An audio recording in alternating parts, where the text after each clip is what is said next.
Hello दोस्तों, क्या हाल चाल। मैं विपुल राम शर्मा एक बार फिर आप लोगों का स्वागत करता हूं आपके अपने इस छोटे से परिवार ऑफिशियल वेब क्लासेस में। दोस्तों, जैसा कि आप जानते हैं, यहाँ पर हमने तिरंगा सीरीज का सेकंड क्लास है।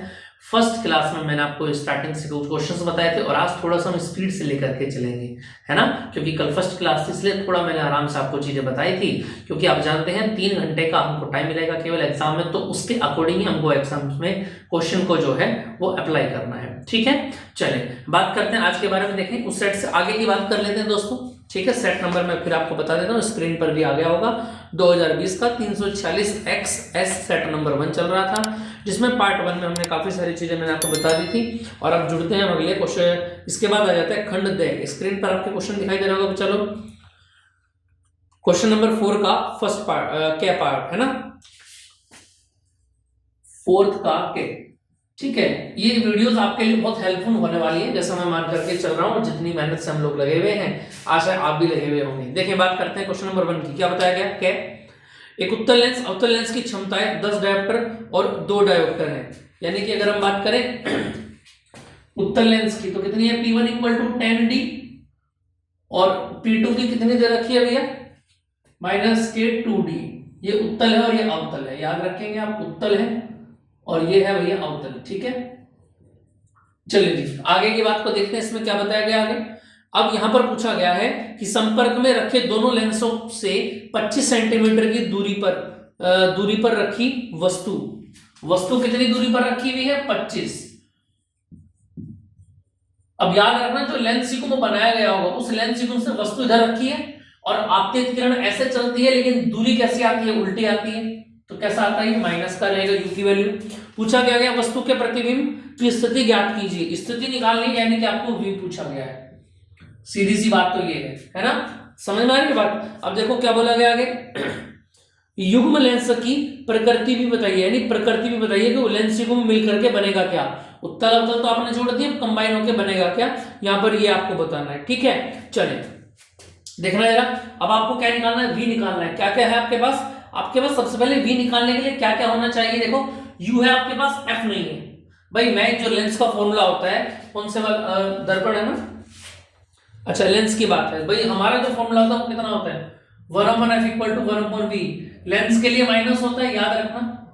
और दर्पण के लिए यही फॉर्मूला क्या हो जाता है? प्लस का हो जाता है। ठीक है, अच्छा एक बात और याद रखेंगे, लेंस के लिए जो फॉर्मूला माइनस का होता है आवर्धन क्षमता का, उसमें साइन बदल जाता है ना। जैसे यहाँ पर लेंस के लिए फोकस दूरी का फॉर्मूला ये होगा माइनस में, लेकिन लेंस की आवर्धन क्षमता m बराबर किसमें होगा? वो ये माइनस में तो किसमें हो जाता है? प्लस में हो जाता है। दर्पण में ये इंटरचेंज हो जाते हैं, है ना। चलिए देखिए, अगर मैं बात करूं दोस्तों तो मेरे पास क्या क्या है इस क्वेश्चन के अंदर। मुझको v चाहिए, चलो जी u की वैल्यू है मेरे पास, ये माइनस माइनस प्लस हो जाएगा, 25 आ जाएगा। अब 3 वेरिएबल यानी f को मुझे और चाहिए, तो मुझे f और निकालना पड़ेगा। तो f निकालने के लिए सबसे पहले p निकाल देते हैं। P1 प्लस P2 निकालेंगे और p निकालेंगे तो P1 कितना है? 10 और माइनस के 2, तो यहां से कितना आ जाएगा? 8D आ जाएगा। आ रही है कि नहीं? ये बात समझ में? 8D आ जाएगा। ठीक है, अब आपको क्या निकालना है? ऐसे f निकालना है। f बराबर क्या होता है बोलो? 1/p होता है कि नहीं होता है? और अगर आपको 25 किसमें दे रखा है? देखो सेंटीमीटर में दे रखा है, तो 100/p हो जाएगा बेटा। f इक्वल टू बोलो 100/, और यहां से कितना आ जाएगा? p की वैल्यू ऊपर से कितनी आई बोलो? 8 आई है। इसको 8 को आप यहां रख देंगे, कितना बन जाएगा बताना जरा। ठीक है, दोबारा एक बार फिर कट जाएगा, देखना जरा कितनी बार कटेगा ये। 25/2 आ जाएगा। ये f आ गया आपके पास। क्या आ गया? ये f आ गया, है ना। इसको उठा के यहां पर रखते हैं हम। f की वैल्यू जब रखेंगे 25/2 कहां चला जाएगा? ऊपर चला जाएगा। v आपको निकालना है, तो इसका आप एक काम करो, इसको 2/25, इस 1/25 को जब इधर लेके जाओगे 1/25 हो जाएगा। ठीक है बेटा लोग, और यहां से देखो जरा, लेंसियम सेम है तो नीचे आ गया, दो में से क्या तो एक आ गया, यानी v बराबर कितना बन गया? प्लस के 25 सेंटीमीटर बन गया। यानी कहने का मतलब ये है कि जो इमेज बनेगी वो लेंस सिगुम से कहां बनेगी? आगे की तरफ को बनेगी, और आगे की तरफ किसमें बनती है? उत्तल लेंस में बनती है। ये बात याद रहेगी सभी को भाई। लेंस में तो उत्तल के लिए तो बनते हैं हमको 6 पोजीशन जो मिलती हैं, बाकी अवतल के लिए तो 1-2 ही पोजीशन मिलती है। दर्पण में इसका उल्टा हो जाता है ना। दर्पण और लेंस आपस में एक दूसरे के अपोजिट चलते हैं, ऐसा मान के चलेंगे आप। ठीक है, समझ में आ रही है? 3 मार्क्स में आपका क्वेश्चन है। नेक्स्ट क्वेश्चन पर आ जाते हैं, देखिए जरा। इसको मैं यहां से हटा देता हूं।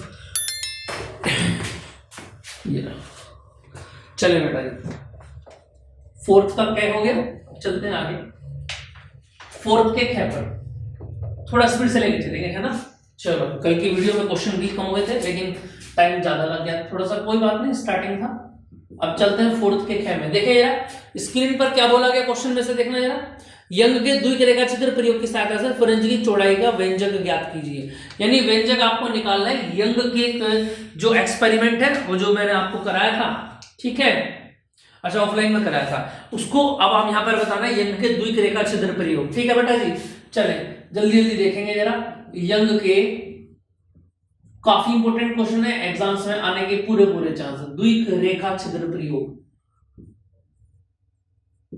इस प्रयोग से आपको क्या निकालना है, व्यंजक निकाल के देना है। क्या निकाल के देना है, व्यंजक एक्सपेरिमेंट निकाल के देना है आपको। समझ में आ गई बात। चलो, इसको एक्सपेरिमेंट करने से पहले मैं इसका डायग्राम आपको दिखा देता हूं। क्वेश्चन को थोड़ा हटा देते हैं। देखो जरा, जैसे कि अगर मैं बात करूं, सबसे पहले यहां पर एक सोर्स ऑफ एनर्जी होता है, ठीक है, ये प्रकाश का एक स्रोत है जिससे क्या निकलेंगे, प्रकाश की रोशनी निकलेंगी। और आप ऐसा समझ लें कि इसके सामने ये लो जी, इस तरीके से एक गत्ता लगा दिया गया, शीट। एक बिंदु ये है S1 और एक बिंदु ये है S2। आप ऐसा समझ लें कि इसके सामने स्क्रीन पर एक बड़ा सा पर्दा लगाया गया, इसको हम बोलेंगे पर्दा, ठीक है बेटा जी। और पर्दे यहां पर प्रकाश, यहां से ऐसा समझ लें कि हमने कोई टॉर्च जला दी और इस गत्ते में हमने दो छोटे छोटे छेद कर दिए। समझ में आई बात। तो इन दो छोटे छोटे छेदों में से जो प्रकाश निकलेगा वो सीधा कहां जाकर मिलेगा, सामने जाकर के मिलेगा, है ना। चलो, और यहां से दो किरणें मान के चलेंगे। एक तो किरण ये गई, सीधी चली गई, इसको भी मैंने यहां पर मिला दिया, इसको बिंदु मैंने कह दिया P, ठीक है बेटा जी। और इसको भी सामने यहां पर मिला दिया, और इसकी भी रे जाएगी कहां पर, यहां जाकर के मिलेगी, ये हो जाएगा S2P, ठीक है। और यहां से एक सेंटर पॉइंट होगा जो सीधा जाएगा, और ये इस पॉइंट को M कह देंगे और इस पॉइंट को N कह देंगे। जो बीच वाला बिंदु जाकर के मिला है उसको आप क्या कह देंगे, ये जो बीच वाला बिंदु मिला है उसको आप O कह देंगे। इतनी बात समझ में आ रही है कि नहीं आ रही है? ये स्क्रीन आपको समझ में आ गई होगी। स्क्रीन कहां पर है, जहां वो इमेज बनेगा वो सामने बनेगा। अच्छा, यहां से यहां तक की जो डिस्टेंस उसको आप क्या बोलेंगे, D बोलेंगे। आ रही है कि नहीं आ रही है बात समझ में। अगर आप इस सीरीज से क्वेश्चन भी कर लेते हैं तो याद रखना 70 से ऊपर पहुंचेंगे। समझ में आ रही है बात। बाकी आपके प्रैक्टिकल्स आपके अपने गुरुओं से कैसी सेटिंग है सेटिंग ही बोलेंगे हम तो आपको समझ में आ जाएगा। चलें, इतनी क्लियर हो गया बात। अब देखो मैंने क्या बताया, यहां से सोर्स चली, इससे दो किरणें चली, दो पॉइंट मान ली जिसको हमने ऊपर मिला दिया। S1 एक, तो यहां से दो किरण आपके सामने दिखाई दे रही है, एक तो S1P दिखाई दे रहा है और एक S2P दिखाई दे रहा है। क्लियर सी बात है। चलिए अब देखो जरा, अगर मैं बोलूं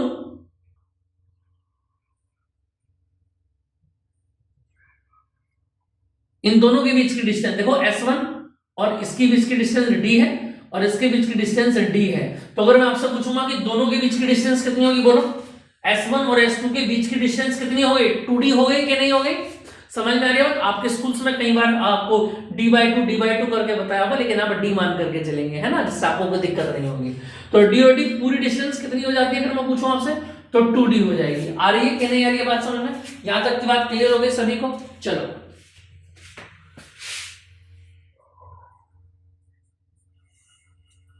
ये लो जी, आ रही बात समझ में। और ये वाली डिस्टेंस कितनी हो जाती है हमारे पास, M से लेके N तक की डिस्टेंस 2D हो जाती है, और सेंटर से P तक की डिस्टेंस X मान के चलते हैं। क्लियर है। चलो अब देखो, मुझको सबसे पहले क्या निकालना है, पाथ डिफरेंस निकालना है। क्या निकालना है, पथांतर निकालना है। क्या निकालना है बेटा जी, पथांतर निकालना है। आ रही है बात समझ में। और पथांतर क्या होता है, डेल्टा X होता है। और डेल्टा X कैसे निकलता है बताना जरा।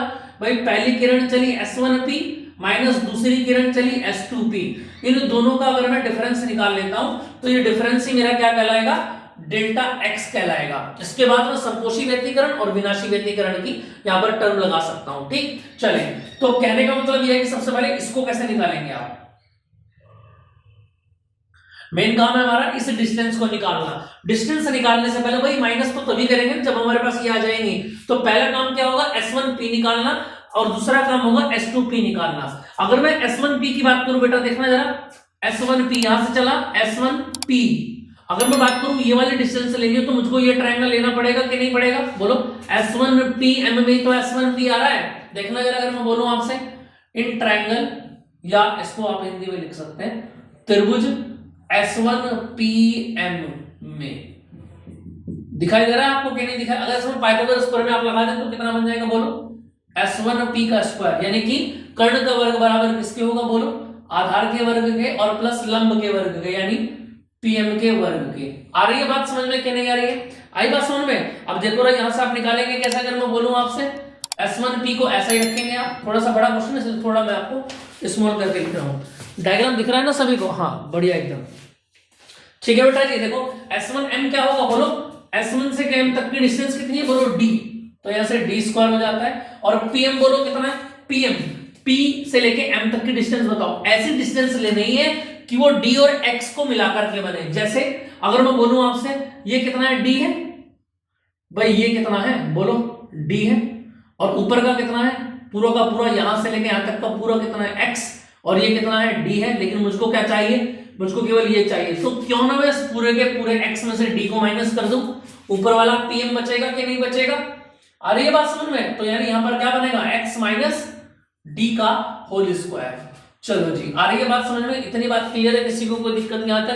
मुझको क्या चाहिए, S1 चाहिए। तो एक काम कर लेते हैं, S1P का स्क्वायर, इस d स्क्वायर को भाग ले लो, और अंदर क्या बचेगा भाई, इसमें से कॉमन आ गया तो 1 आ गया, और इसमें से कॉमन नहीं आ रहा है तो इसका मतलब क्या होगा, जो चीज कॉमन नहीं आती है उसको फिर भी जबरदस्ती लेना हो तो क्या कर देते हैं, उसके अपॉन में वो चीज आ जाएगी। इतनी बात समझ में आ रही है कि नहीं आ रही है? अब देखो यहां से S1P का स्क्वायर को जब उधर भेजोगे तो d, ये स्क्वायर इधर आके रूट बन जाएगा पूरे में, और d स्क्वायर के रूट में से d बाहर आ जाएगा, और अंदर क्या बच जाएगा, बोलो। क्या मैं इसको ऐसे लिख सकता हूं, x माइनस डी का whole square upon D square का पूरे का 1/2। भाई इसको रूट न लगा के, भाई डी स्क्वायर में से डी तो बाहर आ गया और रूट में से ये बच गया। अब अगर इसमें क्या लगाता हूं, देखना जरा, अगर मैं ट्रिक लगाता हूं अपनी, इधर आ जाओ, थोड़ा छोटा छोटा लिख लो क्योंकि S2P भी निकालना है। अगर मैं इसमें ट्रिक लगाता हूं तो ट्रिक क्या लगेगी बेटा, देखना जरा, ये 1/2 कहां आ जाएगा, नीचे आ जाएगा कि नहीं आ जाएगा? ये थ्योरम होती है मैथ्स की, याद रखना इसको आप। ठीक है, चरघातांक की होती है, आपने पढ़ा होगा 1 + x की पावर n, और n क्या पूर्ण डिजिट ना हो अगर, तो ये क्या आ जाता है, 1/2 आगे आ जाता है, ये आ गया 1/2 आगे। इतनी बात समझ में आई कि नहीं आ गई? ये इक्वेशन नंबर बन गई आपकी 1, है ना। बिल्कुल इसी तरीके से अगर मैं बोलूं त्रिभुज, दूसरे के लिए बोलो S2Pn आ जाएगा भैया, S2Pn में। और अगर मैं सीधा सीधा बोलूं S2P का वर्ग बराबर कितना बन जाएगा, बोलो, d स्क्वायर प्लस यहां पर क्या बनेगा भाई, आधार का वर्ग तो d स्क्वायर बन गया, और n से लेके आपको कहां तक जाना है, p तक जाना है, तो इतनी डिस्टेंस तो x चल गया, इसमें क्या ऐड कर दो, नीचे का d और ऐड कर दो, तो ये क्या बन जाएगा, x प्लस d का होल स्क्वायर बन जाएगा। यानी कहने का मतलब ये है कि S2P इक्वल टू कितना बनेगा, बोलो, d स्क्वायर बाहर आ गया और अंदर बच गया 1 प्लस x प्लस d का होल स्क्वायर, और d स्क्वायर भी नीचे आ गया। क्लियर आ रही है बात भैया समझ में? आपको दिखाई तो दे रहा है ना तुम लोगों को? हाँ चलो, अभी जगह एक पॉइंट और आ जाएगा, इसमें मैं इसको कंप्लीट कर देता हूँ। S2P बराबर, अगर मैं स्क्वायर को लेके जाऊंगा तो d बाहर आ जाएगा, और अंदर आ जाएगा 1 प्लस 1/2 लगेगा, वो आगे आ जाएगा 1/2 x प्लस d का whole square upon d square. बताओ जरा, समझ में आई कि नहीं आई बात समझ में? इतनी बात क्लियर समझ में आ गई कि नहीं आ गई? S2P भी आपके पास आ गया। अब आपको क्या निकालना है, पथांतर निकालना है। क्या निकालना है, पथांतर निकालना है दोनों का। तो पथांतर कैसे निकालेंगे आप बोलो जरा, डेल्ट x बराबर, देखो S1P में से S2P माइनस कर रहे हैं, फर्स्ट में से सेकंड जब माइनस करेंगे तो क्या आ जाएगा बाहर, बोलो भाई, सीधी सी बात है, d तो बाहर आ गया पहली, देखो इसमें से और इसमें से कॉमन लेना है, तो d तो पहले बाहर आ गया, अंदर क्या बचा, बोलो 1 प्लस x माइनस d का whole square upon 2d square minus. अब जब माइनस लगाएंगे तो ये आ जाएगा माइनस का, है ना, इसको मैं हल्का सा रफ कर देता हूं, माइनस, और यहाँ पे आएगा माइनस के 1/2 x प्लस d का होल स्क्वायर अपॉन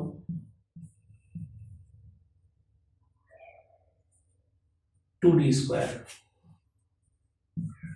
आई बात समझ में कि नहीं आई बात समझ में? यहां तक की बात बताओ जरा भाई, 1 से 1 कैंसिल हो गए, आ रही कि नहीं आ रही बात समझ में? इसको 1/2 को बार बार नहीं आना, एक बार आना है इसके बाद, ठीक है भैया। तो d अपॉन 2d स्क्वायर को बाहर भेज दो, अब अंदर क्या क्या बच गया बताना जरा, x माइनस डी का whole square minus x plus D का होल स्क्वायर। चलो जी डेल्टा x बराबर, अगर मैं बोलूं यहां से d से d कैंसिल हो गया तो क्या बन जाएगा 1/2d बन जाएगा, और यहां से बोलो a माइनस बी का होल स्क्वायर यानी a square B square minus के 2ab। अब इसको ओपन कर दो आप, यहां से कितना बनेगा बोलो, a स्क्वायर बी स्क्वायर और 2ab। आ रही है कि नहीं आ रही है बात समझ में? डेल्टा x बराबर बोलो भैया 1/2d। क्लियर आ रहा है ना समझ में बेटा? अगर मैं ज्यादा धीरे चलूंगा ना तो समस्या बन जाएगी, फिर आप ही लोग बोलेंगे कि आप ही नहीं कर पा रहे 3 घंटे में पेपर, तो हम लोग कैसे करेंगे, है ना? लेकिन फिर भी मैं थोड़ा सा बता के चल रहा हूं आपको, एक एक चीजें क्लियर कैसे कैसे हुई। 2 और 2 कितना हो जाता है 4xd बन जाता है। इतनी बात समझ में आ रही है कि नहीं आ रही है बात समझ में? बताना जरा, यहां तक किसी को कोई समस्या हो किसी भी तरीके की? क्लियर है इतनी बात?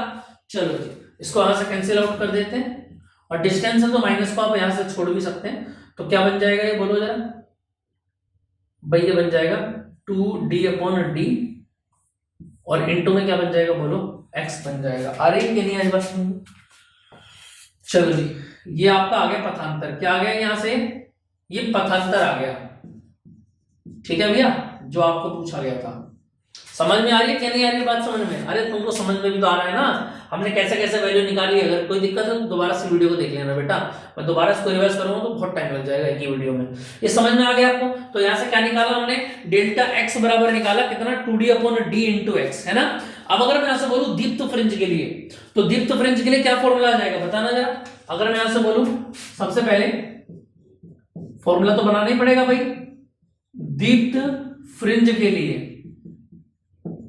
देखो जी, अगर मैं बोलूं फॉर्मूले के लिए तो फॉर्मूला कितना होता है, डेल्टा x बराबर बोलो n इंटू लैम्डा। होता है कि नहीं होता? ये तो होता है ना दीप्त फ्रिंज के लिए फॉर्मूला, है ना?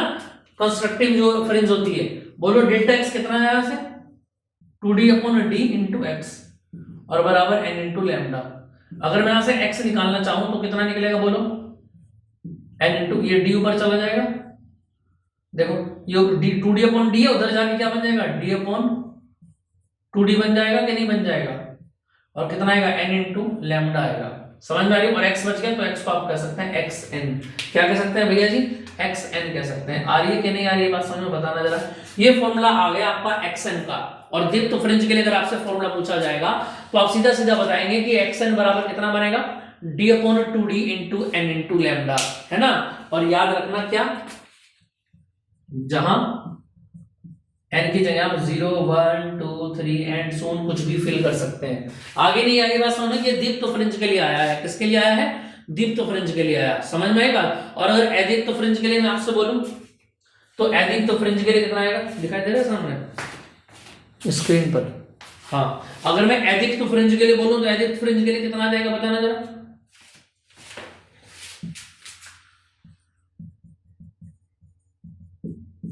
ट्वेल्व माइनस 1 लैम्डा बाई 2, ये अदीप्त फ्रिंज के लिए है। समझ में आ रहा है? तो देखना जरा, अगर मैं बोलूं आपको यहां से, इसको थोड़ा सा शॉर्ट कर लो, है ना, यहां समझ में आ जाएगा आपको। तो बोलो जरा डेल्टा x कितना है 2d/d इंटू एक्स, और यहां से कितना है 2n माइनस 1 लैम्डा बाई 2। भैया xn अगर आपको बताना है तो कितना बन जाएगा बोलो, d/2d। ऐसा कैसे रहेगा कि नहीं रहेगा? और यहां से बोलो 2n माइनस 1 और लैम्डा बाई 2। बोलो भैया आ रही है कि नहीं आ रही है बात समझ में? ये फॉर्मूला किसके लिए आ गया? ये अदीप्त के लिए आ गया। किसके लिए आ गया भाई? ये आ गया। अगर दीप्त फ्रिंज के लिए पूछेगा यंग्स का तो आप बता देंगे क्या आएगा, सीधा सीधा xn बराबर d/2d into lambda n into lambda. और अगर बात करें अदीप्त की तो xn बराबर क्या आता है d/2d 2n minus 1 lambda by 2। समझ में आ रही है बात? अब सीधे सीधे एग्जाम में क्वेश्चन देखो, मेन क्वेश्चन न्यूमेरिकल में ये आता है कि दूसरी दीप्त फ्रिंज और पांचवी अदीप्त फ्रिंज के बीच की दूरी बताइए। समझ में आ रही है बात? आप बेटा लोग 2016 के पेपर उठाएंगे, 17 के पेपर उठाएंगे, 18 के पेपर उठाएंगे, 19 के पेपर उठाएंगे, यहां तक भी ये बात पूछी जाती है। ये एक मेन क्वेश्चन होता है फ्रिंज के चैप्टर में से, ठीक है? तो याद रखना आपको करना क्या, जो जैसे दूसरी दीप्त है तो दूसरी दीप्त में ये फॉर्मूला लगाएंगे, x2 आ जाएगा आपके पास। उसने कहा पांचवी अदीप्त है तो ये फॉर्मूला लगा के x5 निकाल देंगे, और दोनों के बीच की दूरी पूछी है तो दोनों को माइनस कर देंगे, x2 माइनस x5 कर देंगे, हो गया। इसी बहुत सिंपल चीजें हैं, आप समझने की देरी होनी चाहिए बस, ठीक है? चले, ये समझ में आ गया होगा आपको क्वेश्चन, है ना? चले इससे आगे की बात को करते हैं। अगर फ्रिंज की चौड़ाई पूछ ले तो चौड़ाई याद रखना, W बराबर क्या होता है, d/2d इंटू लैम्डा। चौड़ाई में कभी भी n नहीं आता, इसलिए सभी फ्रिंजों की चौड़ाई समान होती है। समझ में आएगा, ये पूछ लेता है कई बार एक नंबर में। ठीक है भैया, इसका स्क्रीनशॉट लेना चाहे स्क्रीनशॉट ले सकते हैं, बाकी आप कॉपी में करना चाहे कॉपी में भी कर लेंगे, पीडीएफ इसकी आपको मिल जाएगी। ठीक है बेटा जी, चलो नेक्स्ट क्वेश्चन पर चलते हैं।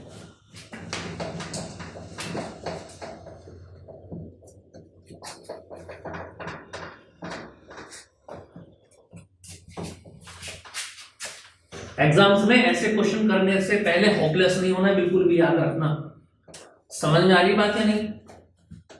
और जब आप प्रैक्टिस कर लेंगे, सीरीज को भी कर लेंगे ना बेटा जी आप, तो भी कोई दिक्कत होने वाली बात नहीं है। 70 से ऊपर तो मैं आपको बता दूंगा, चिंता मत करना, गारंटी ले रहा हूं।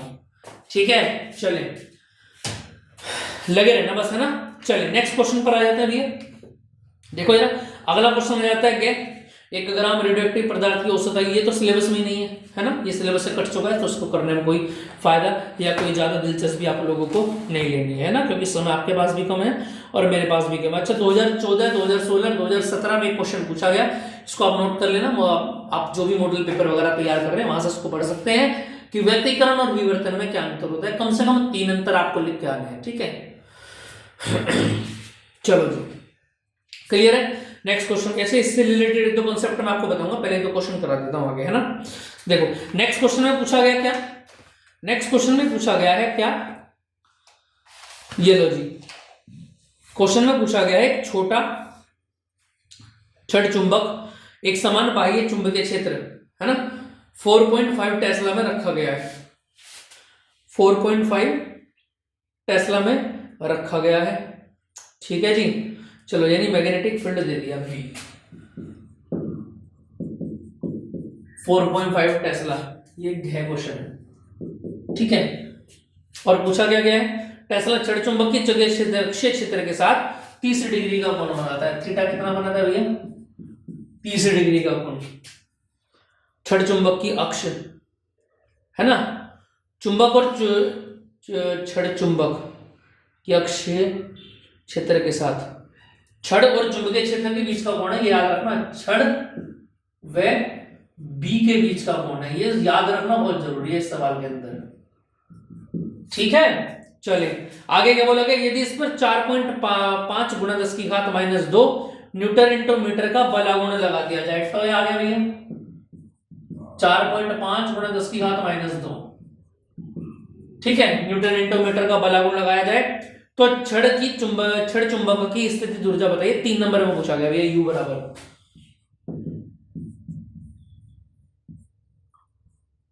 चल भैया समझ में आ रही है बात भाई। U बराबर क्या होता है, अगर मैं आपसे पूछूं, माइनस के mb cos थीटा, फॉर्मूला होता है कि नहीं होता है, बताना जरा, समझ में आ रहा है कि नहीं आ रहा है फॉर्मूला भाई। हमारे पास b भी है, देखो यार 4.5 है, थीटा का भी बताऊंगा इसमें क्या चक्कर है, m नहीं है मेरे पास, क्या नहीं है मेरे पास, m नहीं है। m निकालने का कोई तरीका हमारे पास है, चलो एक तरीका है मेरे पास, इस m को निकालना पड़ेगा पहले। टॉय बराबर क्या होता है बोलो, mb sin थीटा, ये होता है कि नहीं होता है, बोलो ऐसा। अगर मैं m टॉय कितना है बोलो, 4.5 × 10⁻², m निकालना है, b कितना है बोलो 4.5, और यहां से साइन 30 डिग्री हो जाएगा। यहां पर जो एंगल होता है वो किस किस के बीच में होता है, याद रखना, चुंबक के और चुंबकीय क्षेत्र के बीच का कोण, समझ में आई बात, थीटा। लेकिन यहां पर नहीं होता है, बताऊंगा अभी क्या होता है। m बराबर बोलो जी कितना आया है, 4.5 से 4.5 कट गया, सामने कितना है 10⁻², और साइन कितना है 30 है, तो साइन 30 कितना है 1/2 होता है, अरे 1/2 होता है ना, 2 वहां चला गया तो इंटू 2 हो गया, तो m बराबर कितना आ गया बोलो 2 × 10⁻²² आ गया। इस m को जब आप यहां पर रखेंगे तो कितना बन जाएगा बोलो, u बराबर -2 × 10⁻², b कितना है बोलो 4.5। अब देखो यहां पर जो cos थीटा, ये cos थीटा कौन सा होगा, यहां पर देखो याद रखना, यहां पर जो cos थीटा लिया जा रहा है, ये cos थीटा m और b के बीच का कोण होता है, समझ में आई बात। उसने थीटा जो बनाया है वो छड़ के और चुंबकीय क्षेत्र b के बीच का कोण है, लेकिन यहां पर m और b के बीच का कोण कितना बताया गया, 0 है। कितना है, 0 है, तो यहां पर कितना बन जाएगा बोलो 45 दूनी 90, 9.0 × 10⁻², और cos 0 की वैल्यू 1 होती है, तो ये आंसर आ गया जूल में आपका। समझ में आई कि नहीं आई बात, समझ में बताना भैया। चलो नेक्स्ट क्वेश्चन पर आ जाते हैं, अगले क्वेश्चन पर, इससे अगले में। ये समझ में आ गया होगा आपको, नहीं आया तो वीडियो आप देख सकते हैं दोबारा, ठीक है भैया। एक ही क्वेश्चन रट करूंगा तो काफी सारे फिर क्वेश्चन आपके नहीं हो पाएंगे, है ना। चलो इतना समझ में आ गया होगा आप लोगों को। अब देखिए इससे आगे की अगर मैं बात करूं, नेक्स्ट क्वेश्चन देखो क्या पूछा गया। नेक्स्ट में बोला गया है, कौन सा नंबर का क्वेश्चन अभी है, इसी का सेकंड, अच्छा एक पार्ट और है, डे पार्ट और है। डे पार्ट में क्या बोला गया कि एक अनंत लंबाई के समान रूप से आवेशित सीधे तार का रेखीय आवेश घनत्व 10 गुणा 10 की घात -8 है। 10 गुणा 10 की घात -8 है ना। यानी यहां से कितना बन जाएगा, 10 की पावर -7 आ जाएगा, ठीक है भैया।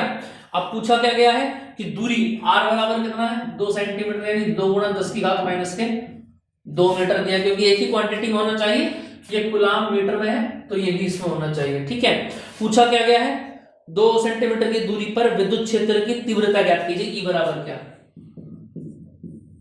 बताना भैया। ई बराबर क्या होता है फॉर्मूला, 1/2πε0 लैम्डा अपॉन r, यही होता है कि नहीं होता, बताना जरा।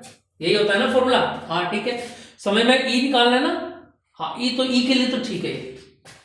बोलो जी, ई बराबर 1/2πε0 की कितनी होती है भाई, 1/4πε0 की वैल्यू कितनी होती है, बोलो। 1/4π की वैल्यू होती है 9 गुणा 10 की घात 9, है ना। लेकिन 2 4 में से 2 इधर है, 2 उधर ले जाना पड़ेगा, तो 2 गुणा कर दी। आई बात समझ में। लैम्डा बोलो ऊपर से कितना, 10 की पावर -7 आ गया। जो r कितना बोलो, 2 × 10 की पावर -2। क्लियर है बेटा जी। ई बराबर बोलो जल्दी जरा, थोड़ा स्पीड से चले जरा, 9 इंटू बोलो ऊपर से कितना है, 9 और 2 कितना हो गया बोलो, 9 में से 2 गए तो कितना बचे, अरे 9 में से 7 गए भैया, 2 बचे, है ना। और नीचे इस 2 को जब ऊपर ले जाएंगे तो कितना बन जाएगा, 2 और 2 4 न्यूटन पर कूलम, ठीक है भैया। 9 × 10 की पावर 4 आ गया। चलो जी नेक्स्ट क्वेश्चन पर आ जाते हैं, देखेंगे इससे अगले क्वेश्चन में क्या पूछा गया, और बढ़िया सवाल है। देखो स्क्रीन पर आपको दिखाई दे रहा होगा, जल्दी से आ जाए जरा। क्या पूछा गया स्क्रीन पर, क्वेश्चन नंबर 5 का है, और क्वेश्चन का नाम है, सीधा सीधा क्वेश्चन में बोला गया है क्या कि व्हीटस्टोन सेतु समझाइए किरचॉफ के नियम संबंधी। यानी कहने का मतलब है व्हीटस्टोन सेतु आपको समझाना है कि व्हीटस्टोन सेतु होता क्या क्या है, ठीक है। चलो जी आ जाओ सामने। व्हीटस्टोन में इसकी थ्योरी में ज्यादा लिख नहीं रहा हूं, क्योंकि थ्योरी लिखने में ना बहुत लंबा टाइम चला जाएगा, है ना। आपको मैं बोल के बता देता हूँ, थ्योरी आप अपनी कॉपी में उसको नोट कर सकते हैं, ठीक है। समझ में आ रही है कि नहीं आ रही बात भाई, चीजें तो आपको समझ में आ रही है ना। कमेंट जरूर कर देना भाई, है ना। कमेंट जरूर कर देना कैसे आपको क्लास लगी है, जो बच्चे हमारी क्लासेस को देख रहे हैं। चलो भैया जी अब बात करते हैं आगे। देखिए इस टाइप का डायग्राम मैं आपको बता देता हूँ पहले।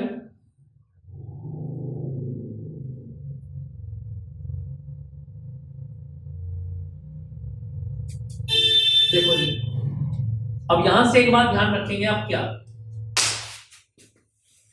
देखो जी अलग अलग प्रतिरोध इसमें जोड़े जाएंगे कि नहीं जोड़े जाएंगे। देखो व्हीटस्टोन से तू याद रखना, सबसे पहली बात किसके ऊपर काम करता है ये मैं आपको बता देता हूं। देखो अगर कहीं पर भी, मैंने क्या बताया, कहीं पर भी किसी भी परिपथ में कोई भी 4 प्रतिरोध इस तरीके से जोड़े जाएं, कैसे जोड़े जाएं, कोई भी 4 प्रतिरोध इस तरीके से जोड़े जाएं, प्लस से करंट चलेगा और इस तरीके से करंट जो अपना डिवाइड हो जाएगा, ठीक है भैया जी।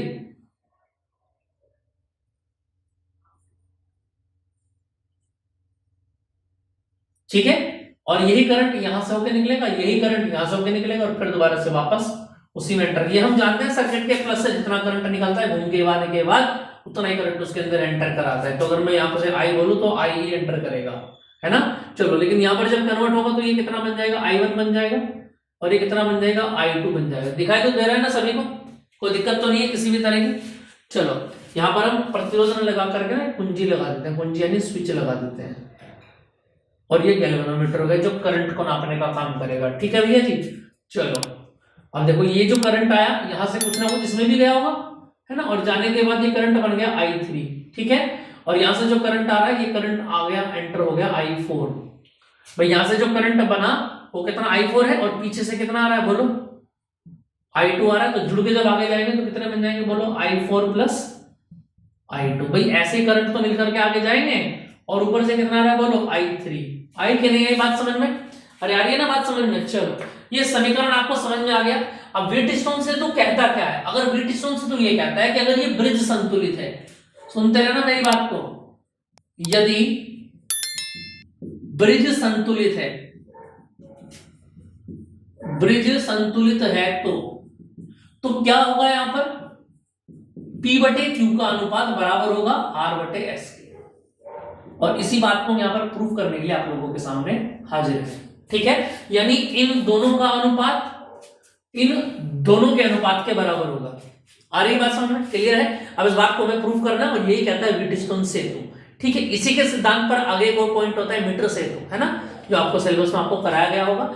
दोनों को अच्छे से याद रखेंगे। ठीक है, चलो अब इसको प्रूफ करना अगर हम स्टार्ट करें, देखो सबसे पहले अगर मैं बात आपको बताऊं क्या, देखो इस चैप्टर में किरचॉफ के दो नियम हमने पढ़े थे, किरचॉफ के सेकंड नियम से। अब किरचॉफ का सेकंड नियम क्या है? देखो सेकंड नियम ये कहता है कि सिग्मा ई बराबर सिग्मा आई आर के बराबर होता है, यानी कि पूरे के पूरे परिपथ में जितने भी बैटरी जुड़ी हुई होंगी उन सबका योग किसके बराबर होगा? जितने भी प्रतिरोध हैं उनमें सभी में अलग अलग भिन्न भिन्न प्रतिरोधों में जितने भी करंट गए हुए होंगे उन सभी का योग, ये सिग्मा का मतलब क्या है? उन सभी का योग बराबर होगा सिग्मा ई के। तो किरचॉफ का दूसरा नियम है सिग्मा ई बराबर सिग्मा आई आर। ये दूसरा नियम भी आपको याद हो गया। ये नियम देखो, ये नियम जो होता है वो लूप में लगता है। अब ये लूप क्या होता है? देखो मैं आपको बताता हूं। लूप का मतलब यह है कि चारों तरफ से घिरी हुई आकृति। कितनी आकृति है? एक तो लूप ये हो गया, और एक आकृति होगी, एक लूप ये हो गया। समझ में आ रही है कि नहीं आ रही है बात? समझ में बताना भैया जरा।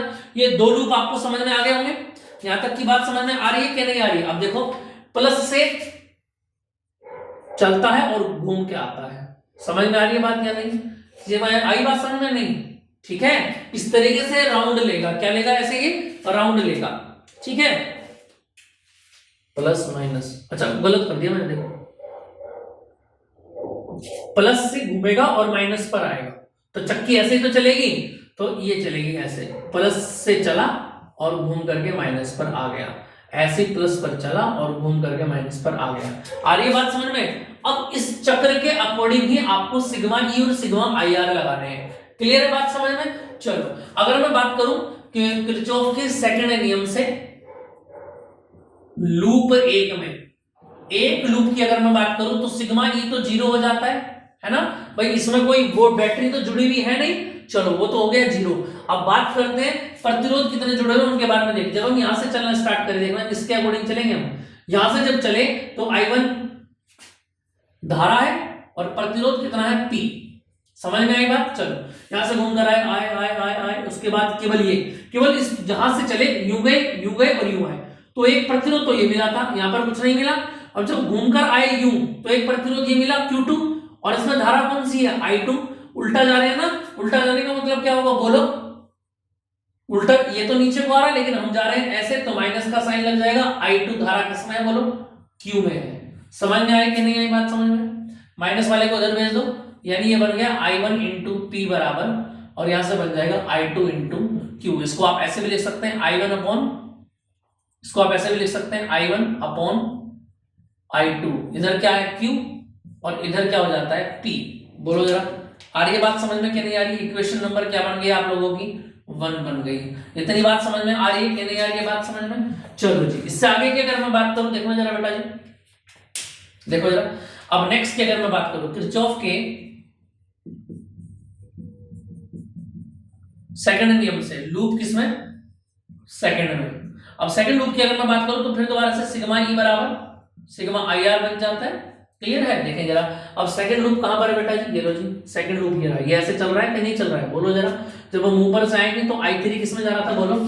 ये तो 0 हो गया। I3 किसमें आ रहा था बोलो? R में आ रहा था, ठीक है। लेकिन जब हम ऊपर से नीचे आएंगे ऐसे, तो हम जा रहे हैं ऐसे, लेकिन ये जा रहा है ऐसे, हमारे खिलाफ है, खिलाफ है तो माइनस कर दो। और यहाँ पर करंट जो है दो करंट है, देखो समझ लेना ध्यान से। यहाँ पर जो दो करंट दिखाई दे रहे हैं, जब हम उल्टे नीचे से आएंगे, कितना करंट है बोलो?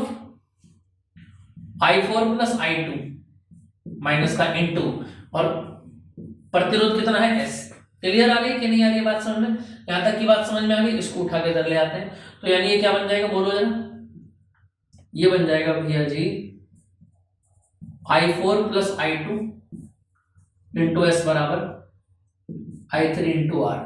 ये बात समझ में आ गई कि नहीं आ गई? यहां तक की बात समझ में आ गई। अब देखो यहां से अगर मैं बोलूं क्या, देखो जी, यदि अगर मैं मान के चल रहा हूं क्या, ब्रिज संतुलित अवस्था में है,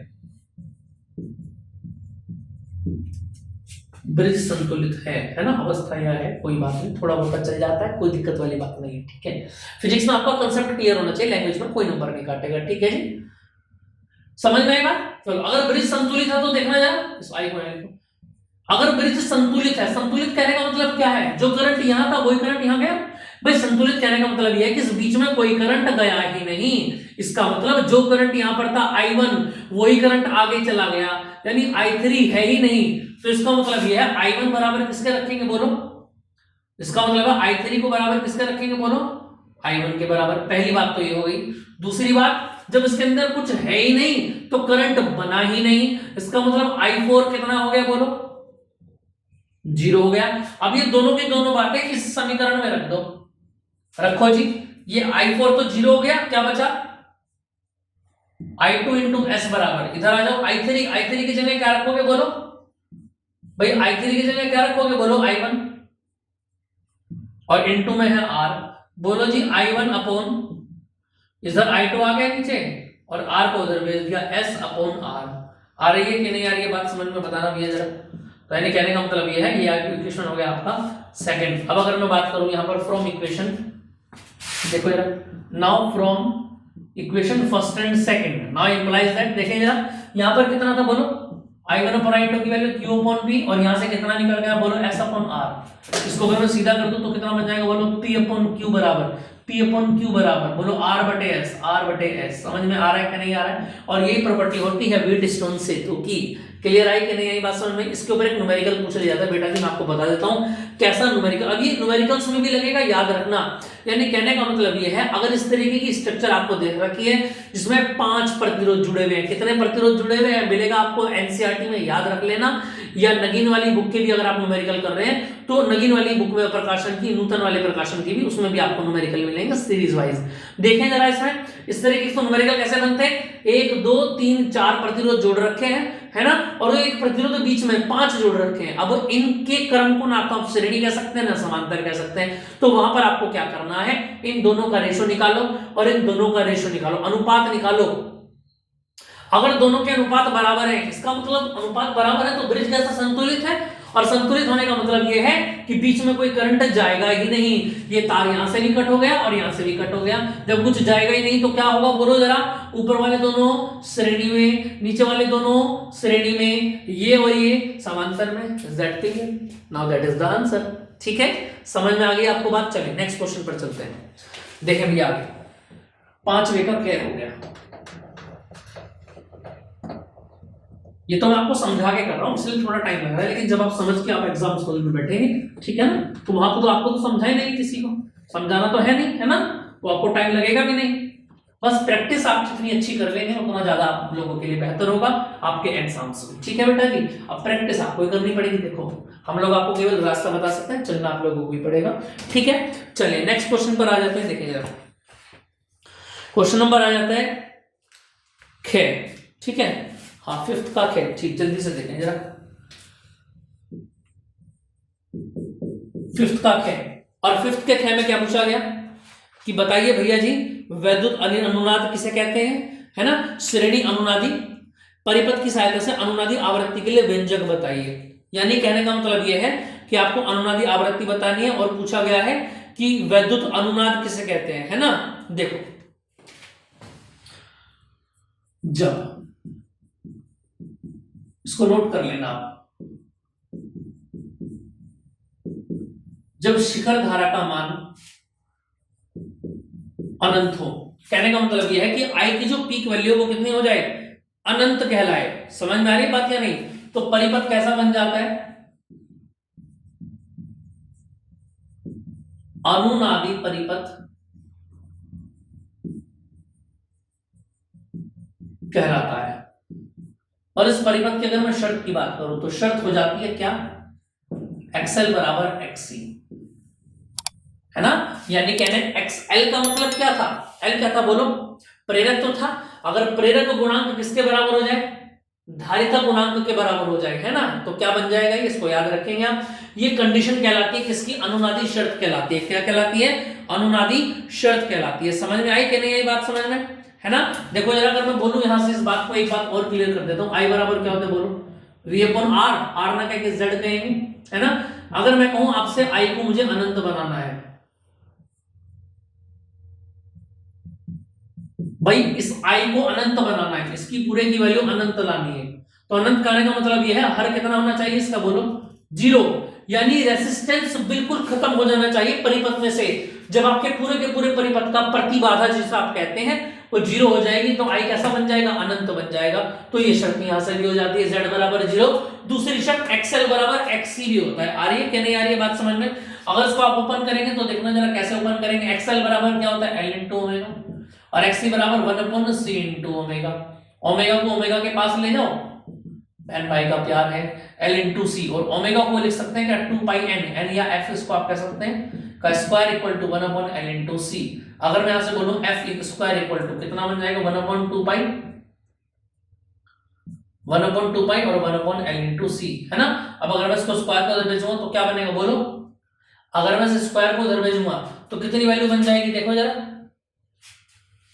अगर ये पूरी स्क्वायर इधर आएगा, अच्छा मैंने गलत कर, कोई देखो जरा, सुनो ध्यान से, ये स्क्वायर हो जाएगा तो ये कितना है, ये पूरा का पूरा जब इधर आएगा तो ये बन जाएगा कितना, 1 upon 2 pi under root 1 upon l into C, यही आ जाएगी आपकी फ्रीक्वेंसी, ठीक है। और यही वैद्युत अनुनादी परिपथ की क्या होती है, आवृत्ति होती है, ठीक है बेटा जी। चलिए अगले सवाल पर आ जाते हैं, नेक्स्ट क्वेश्चन देखेंगे, नेक्स्ट क्वेश्चन क्या बन जाता है इसका।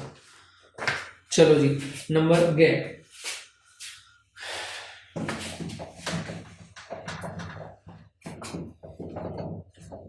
5वें का गया, थोड़ा जल्दी देखें जरा। क्वेश्चन नंबर 5 का गया, और 5th के गया में क्या पूछा गया, स्क्रीन पर आपके क्वेश्चन कोशिश करें सोल्व करने की, फिर करते हैं आगे बात। देखिए जरा गया में क्या बताया गया, क्वेश्चन में बोला गया समांतर प्लेट संधारित्र की धारिता का व्यंजक प्राप्त कीजिए जबकि प्लेटों के बीच आंशिक रूप से परावैद्युत पदार्थ भर दिया गया हो, है ना भैया जी। ये लो जी, देखो तुम लोगों को समझ में आने चाहिए, एक तो प्लेट P है और एक प्लेट यहां पर हो जाती है Q, ये B है और ये A है, दूसरी प्लेट हो जाती है Q, ठीक है भैया। अब इसके बीच में लिक्विड भरा हुआ था, लेकिन हमने क्या कर दिया, फिर भी ना मानते हुए हमने सवाल के अनुसार इसमें आंशिक रूप से लिक्विड भर दिया। क्या भर दिया भैया जी, लिक्विड भर दिया। समझ में आ रही है सभी को बात। चलो दोस्तों अब देखें जरा, यहां से ध्यान रखेंगे अब, ये जो हमने लिक्विड भरा है ना इसके अंदर,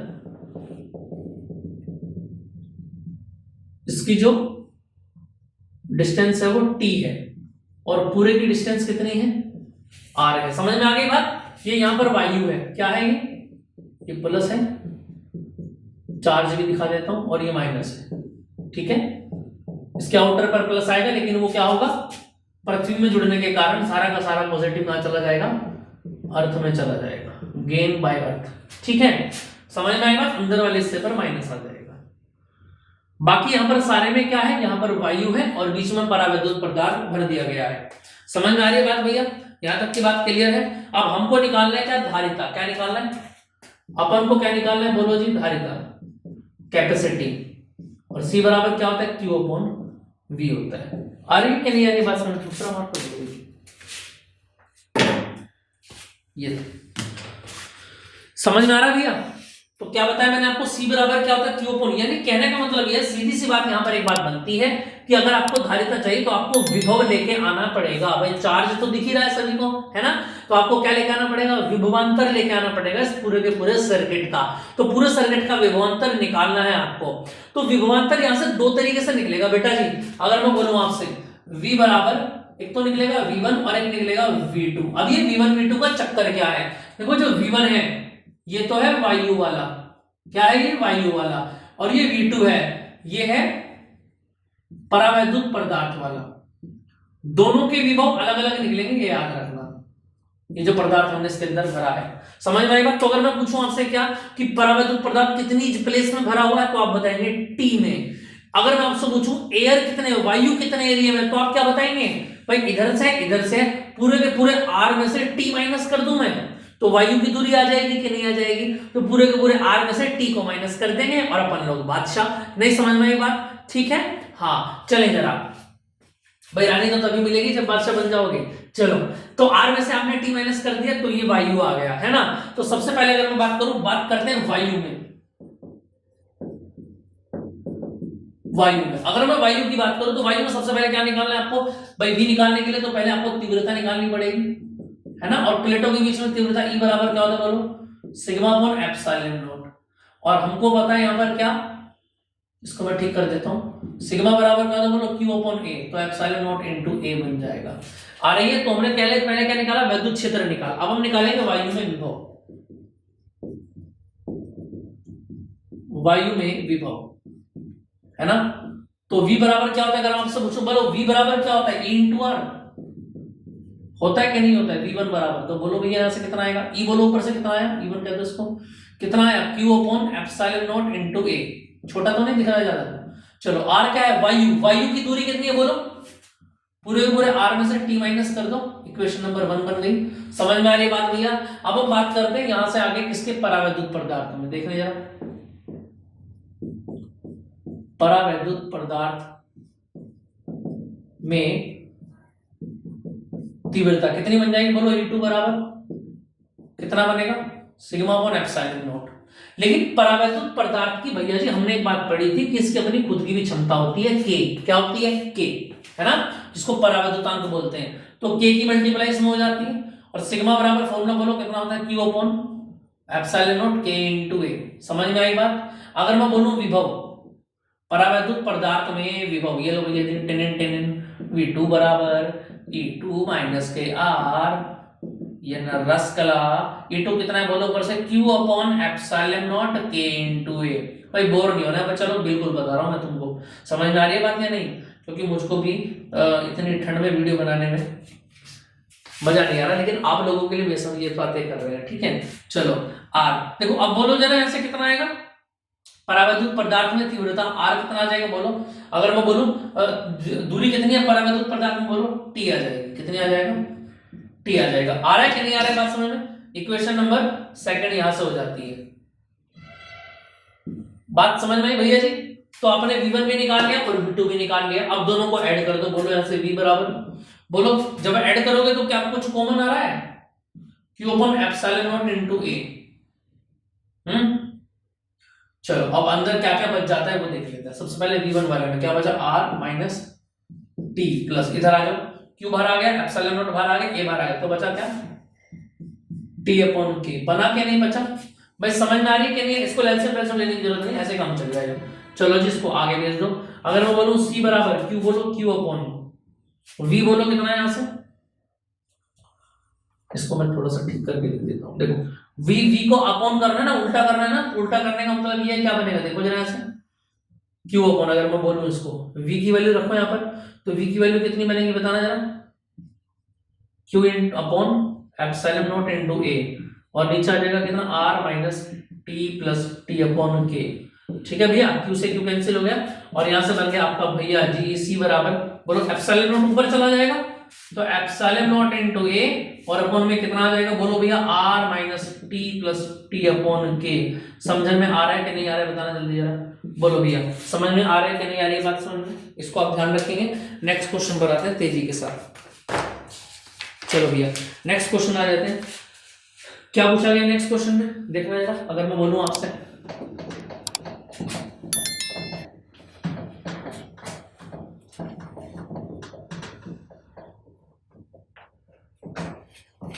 चलो जी नेक्स्ट क्वेश्चन पर आ जाते हैं।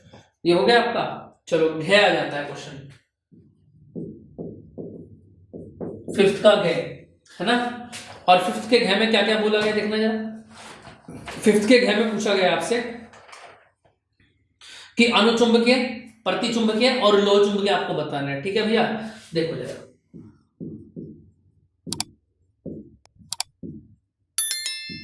अनुचुंबकीय,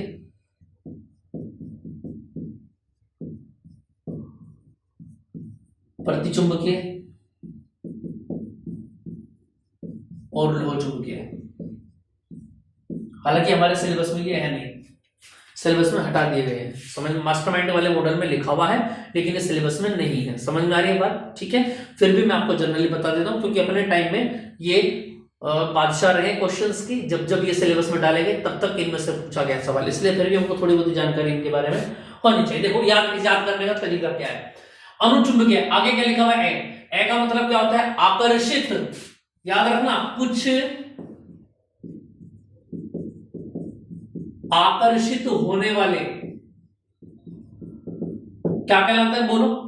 अनुचुंबकीय कहलाते हैं। क्या कहलाते हैं? कुछ आकर्षित होने वाले अनुचुंबकीय कहलाते हैं। जैसे कि अगर मैं बात करूं मैग्नीशियम, कॉपर, एमएन, यानी कि मैग्नीज। समझ में आ रही है क्या नहीं आ रही बात? सुन, और क्या क्या हो जाता है बताओ? सोडियम हो जाता है, क्रोमियम, और बहुत सारे इसके एग्जांपल हो जाते हैं। समझ में आई बात? प्रतिचुंबकीय, प्रतिचुंबकीय का मतलब क्या? आगे लिखा हुआ प्रति, प्रति का मतलब क्या है? प्रतिकर्षित होने वाले, यानी कुछ प्रतिकर्षित होने वाले पदार्थ क्या कहलाते हैं? प्रतिचुंबकीय कहलाते हैं। क्या कहलाते हैं? प्रतिचुंबकीय कहलाते हैं। जैसे कि अगर मैं बात करूं NaCl, H2O और एक्रिलिक एसिड, है ना, नियॉन, हीलियम, Xe। समझ में आ रही है बात या नहीं? ये सारी की सारी एक्रिलिक गैस क्या आती है? याद रखना, बहुत इंपॉर्टेंट क्वेश्चन है अपने टाइम का। प्रतिचुंबकीय पदार्थ में एक्रिलिक गैस भी आ जाती है। लोह चुंबकीय की अगर मैं बात करूं तो याद रखना,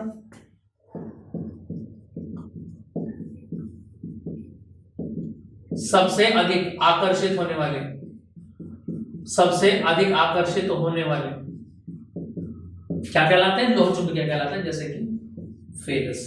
समझ में आ रही है बातें? लोहा जिसको हम बोलते हैं, ठीक है, समझ में आ रही है? इसमें निकेल भी आ जाता है और इसमें कोबाल्ट भी आ जाता है। आ रही है कि नहीं आ रही है बात समझ में? इस बातों को आप याद रखें, अनुचुंबकीय, प्रतिचुंबकीय और लोह चुंबकीय। समझ में आ गई बात भैया? चलिए नेक्स्ट क्वेश्चन पर चलते हैं। हालांकि सिलेबस में है नहीं लेकिन फिर भी मैं यहाँ पर आपको दिखा दिया, ठीक है ना, तो कोई दिक्कत आप लोगों को नहीं होगी। चलिए भैया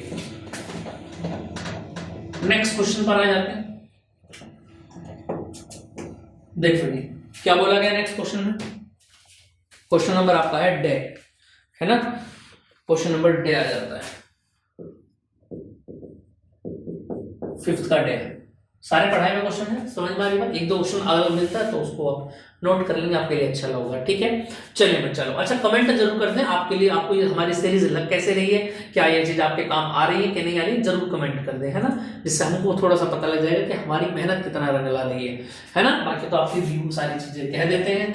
चलिए अब बात करते हैं डे, तो यानी कि अब सवाल है हमारा अपवर्तनी दूरदर्शी, टेलीस्कोप जिसको आप बोलते हैं। भाई दूरदर्शी से एक बात तो क्लियर हो जाती है क्या, कि जिससे हम दूर की चीजें देखेंगे। अब दूर की चीज का मतलब ये नहीं कि मेरे सामने वाली खिड़की में यानी कहने का मतलब यह दूर की चीजें किसके देखेंगे, कहने का मतलब है सूरज, चांद, तारे, ब्रह्मांड वाले, तुम्हारे अपने नहीं, ठीक है। तो ब्रह्मांड में जो आकाश में जो क्या दूर दूर चंद्रमा है, उनको आपने देखा होगा कहीं कहीं लोग क्या करते हैं, इतनी बड़ी बड़ी दूरबीन लेकर रखते हैं, दूरबीन को ऐसे छत पर लगाकर उसमें से ऊपर देखते हैं कि चांद कहाँ है, तारे कहाँ है, वो दिख रहे हैं आपको चांद तारे। समझ में आई बात? तो अब उसमें आप एक बात नोट करें, क्या, जब जिस तरफ से आप देखते हैं एक लेंस तो वहां लगा रहता है और एक लेंस इस पर, इस जो आपको ट्यूब मिली हुई है, इस ट्यूब के सबसे एंड में लगा हुआ रहता है। समझ में आई बात या नहीं? क्लियर है भाई? चांद तो अपनी जगह ही है, लेकिन फिर भी जब आप इसके थ्रू देखते हैं तो आपको समझ आता है ये भैया पास में आ गया, आज तो मामा निकट आ गया हमारे।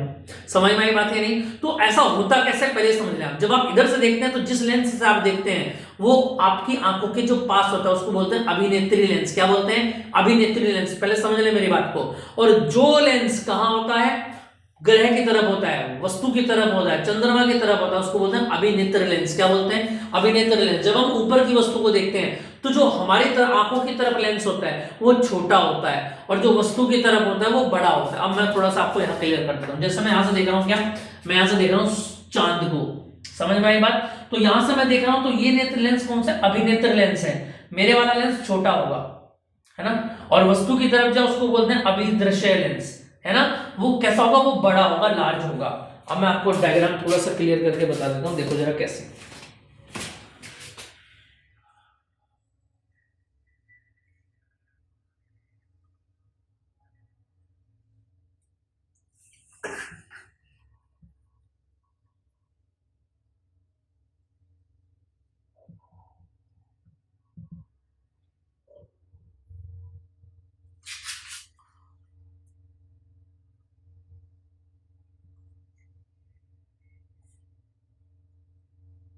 समझ में आ रहा है कि नहीं आ रहा है भैया, बात समझ में बताना जल्दी जरा।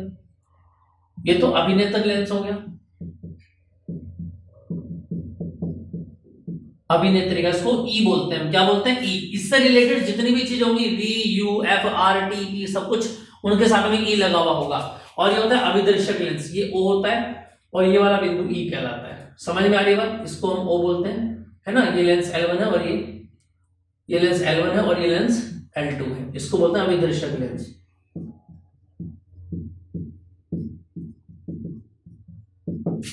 इसको अभिनेत्री का लेंस।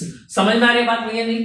अब वस्तु कहां रखी हुई है, हम देख रहे हैं यहां से, ये हमारी आंख है ना।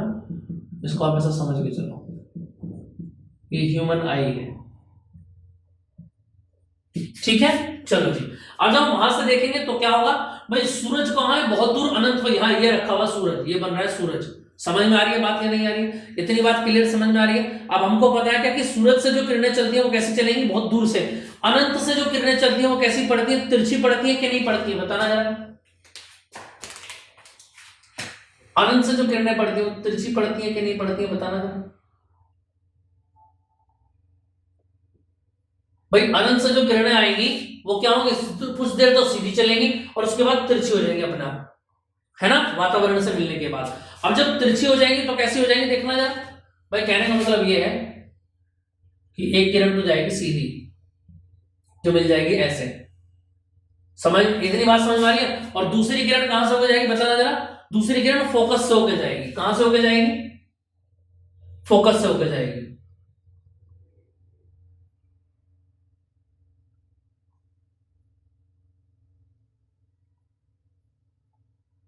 ये रही दूसरी किरण फोकस से होकर जाएगी, ये बिंदु उठा दिया हमने, एफ बना दिया।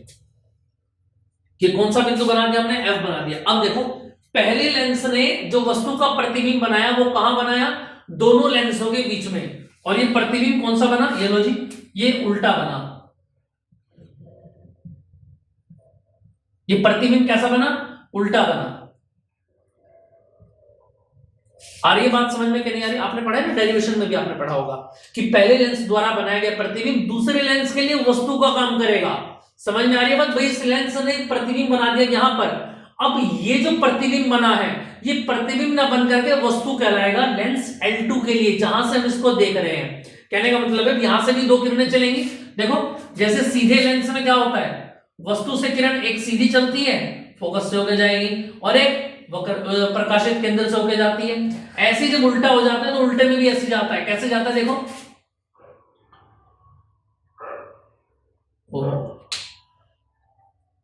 जो किरणें वो मैं रेड से दिखा रहा हूं आपको, है ना, जिससे आपको एग्जाम में दिक्कत नहीं होगी इस क्वेश्चन को समझने में। देखो ये भाई, एक किरण तो सीधी चली गई, इसको पीछे बढ़ा लो आप लोग, आ रहा है कि नहीं आ रहा है। और एक किरण क्या होगा बोलो,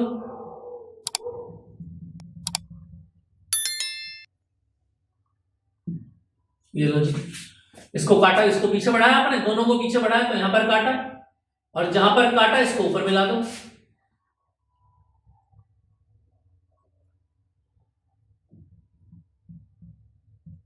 ठीक है भैया, और ये फाइनल प्रतिबिंब बन गया आपका आई डैश। ये आई था और ये आई डैश बना। समझ में आ रही है कि नहीं आ रही है बात समझ में, यहां तक किसी को कोई दिक्कत हो तो बताओ जरा। और यहां से यहां तक की जो डिस्टेंस है इसको आप डी बोलेंगे, और यहां से यहां तक की जो है इसको आप यू ई बोलेंगे। समझ में आई कि नहीं ये बात समझ में, है ना। और यहां से यहां तक की जो है उसको आप क्या बोलेंगे, वी ई बोलेंगे।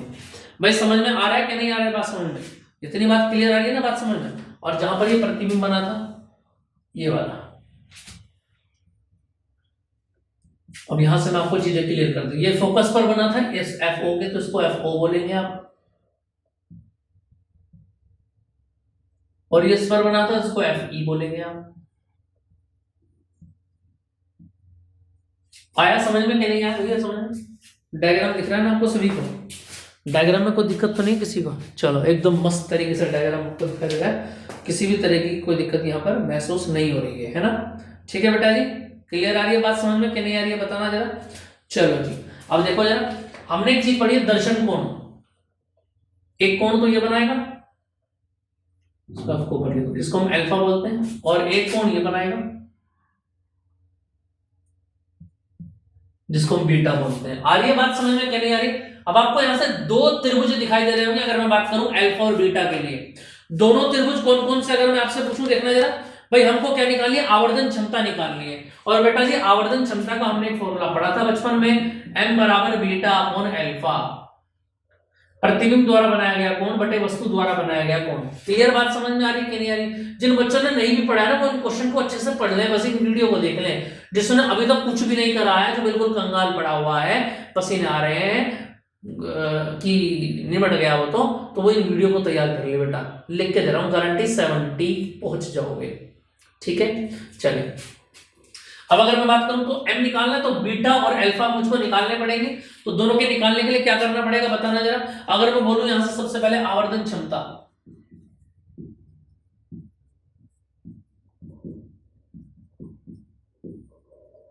आवर्धन क्षमता जगह है ना भाई, इधर कोई दिक्कत तो नहीं आ रही? स्क्रीन पर मुझे देखना पड़ता है कई बार, चलो कोई बात नहीं, ठीक है। ठीक है बेटा जी, यहाँ पर काफी जगह है। अब आवर्धन क्षमता को मुझको निकालना, तो सबसे पहली बात यह है क्या कि देखो वी नो दैट, मुझको एक बात पता है कि m बराबर क्या होता है? बीटा अपॉन अल्फा होता है। अगर मैं बोलूं कि अल्फा और बीटा छोटे कोण है, कैसे कोण है? छोटे, तो m बराबर क्या बन जाएगा बोलो? यहां पर मैं tan ले सकता हूं उनके साथ में, इनको सोल्व करने के लिए क्या ले सकता हूं? tan ले सकता हूं। आ रही है कि नहीं आ रही है बात समझ में? इसको लाइन खींच लो भाई, वो पढ़ने में लिखने समझने में आसानी होगी। ठीक है, एक ही बोर्ड पर आ जाएगा। तो मैंने क्या बताया, m बराबर tan बीटा अपॉन क्या हो गया? tan अल्फा हो गया। समझ में आ रही है? ये क्वेश्चन नंबर क्या बन गई? 1 बन गई। अब कहने का मतलब है डायग्राम में से मुझको क्या क्या उठाना है? tan अल्फा और tan बीटा का मान निकालना है। तो सबसे पहले मैं बोलूं त्रिभुज, देखना जरा कौन से वाले त्रिभुज में पूछेंगे आप। इसको एक काम करो, आप इसकी वैल्यू रख लो कुछ। अगर मैं बोलूं आपसे, देखना जरा कितना बन जाएगा ये। इसको एक काम करो, आई आई ना रखे ना आप, क्योंकि हमें इन पॉइंट्स की जरूरत पड़ेगी। ए बी, और इसको कह दो ए डैश बी डैश, है ना? ये ओ हो गया और ये बी हो गया, है ना? देखो अगर मुझको क्या निकालना, tan बीटा निकालना, तो कौन से त्रिभुज में जाना पड़ेगा? ई ए बी में जाना पड़ेगा कि नहीं जाना पड़ेगा इस वाले में? तो आ जाओ इसमें, in triangle E A B में बोलो जी। अगर मैं बोलूं आपसे tan बीटा बराबर, बताना जरा tan बीटा बराबर, tan बराबर क्या होता है बताना? tan बीटा बराबर कितना बनेगा? ए बी, और ए बी के अपॉन में क्या आएगा बोलो? ई ए आएगा, है ना भाई? tan बराबर क्या होता है? लंब बटे आधार होता है कि नहीं होता है? लंब कितना ए बी है और आधार कितना होगा बोलो? हमेशा कैसा चलते हैं? पॉइंट से इधर को चलते हैं, ठीक है? तो ई ए हो जाएगा, क्या हो जाएगा? ई ए हो जाएगा। समझ में आ रही है कि नहीं आ रही है बात समझ में? चलो जी, अब इससे आगे अगर मैं बात करूं, क्या ट्रायंगल कौन सा लेंगे बोलो? क्या निकालना है आपको? tan अल्फा निकालना, तो tan अल्फा के लिए कौन सा लेना पड़ेगा बोलो? ये वाला त्रिभुज लेना पड़ेगा ओ ए बी में, ट्रायंगल ओ ए बी में। तो tan अल्फा बराबर क्या बनेगा बोलो? लंब, लंब कितना है? ए बी, और आधार कितना है बोलो? ओ ए। मैंने बताया ना, ऑल इस पॉइंट से इधर को लेंगे, इस पॉइंट से इधर को लेंगे, पॉइंट से चलना है, तो क्या बन जाएगा? ओ ए बन जाएगा। ये समझ में आ गई बात या नहीं? अगर मैं बोलूं equation number 1 implies that m बराबर, अब बोलो tan अल्फा की वैल्यू, देखो वो इक्वेशन फर्स्ट में, tan बीटा की वैल्यू बोलो पहले कितनी है? ए बी अपॉन ई ए, और ऐसे tan अल्फा की वैल्यू बोलो ऊपर से कितनी है? ये A B upon O A, m बराबर, देखना जरा ऐसे क्या बनेगा? ए बी से ए बी कट गया तो ओ ए ऊपर चला गया और नीचे क्या आ गया, ई ए आ गया। आ रही है कि नहीं आ रही है बात समझ में? देखना जरा, ओ ए क्या है अगर मैं आपसे पूछूं, ओ ए क्या है बोलो, ओ ए क्या है भैया जी बोलो, ऊपर क्या लिखा हुआ है, एफ ओ लिखा हुआ है और ओ ए प्लस में है तो क्या आ जाएगा, एफ ओ आ जाएगा। अगर मैं आपसे पूछूं ई ए क्या है भैया जी, ई ए क्या है बोलो जी, ऊपर चले जाओ, एफ ई है लेकिन उल्टी दिशा में है ई ए, ये ओ ए था तो प्लस में था लेकिन ये ई ए है आपतित किरण की विपरीत दिशा में है तो एफ ई कैसा आएगा बोलो, माइनस का आएगा कि नहीं आएगा, और ये माइनस कहां ले जाएगा, ऊपर ले जाएगा। तो बोलो भैया एम बराबर क्या आ गया फॉर्मूला, माइनस के F O upon F E. एकदम क्लियर आपको समझ में आ रहा है डायग्राम में, कोई दिक्कत तो नहीं है किसी भी तरह की। चलो जी, अब इसके बाद यहां से दो केस बन जाते हैं क्या, एक तो बनता है आपका केस फर्स्ट, क्या बनता है, जब अंतिम प्रतिबिंब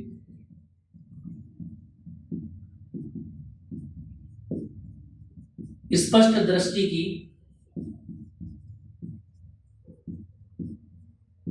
न्यूनतम दूरी डी पर बने। समझ में आ रही है बात? और दूसरा केस क्या बनेगा अभी बताऊंगा, पहले इसको समझ लो आप पहले।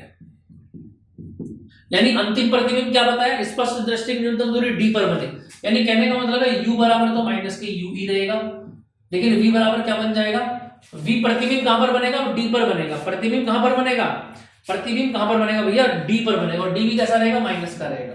आई बात समझ में? देखो मेरे पास है क्या, एफ ओ अपॉन, इसको यहां कर लो थोड़ा सा, एफ ई की वैल्यू मुझको निकालनी है ना, तो अगर मैं बोलूं यहां से फॉर्मूला 1 अपॉन एफ बराबर 1 अपॉन वी माइनस के 1 अपॉन यू से, तो अभिनय तरीका के लिए कितना आ जाएगा, 1 अपॉन एफ ई आ जाएगा। देखो u की जगह क्या आएगा बोलो, माइनस माइनस प्लस यू ही आ जाएगा और v की जगह क्या आएगा बोलो, माइनस का d आएगा।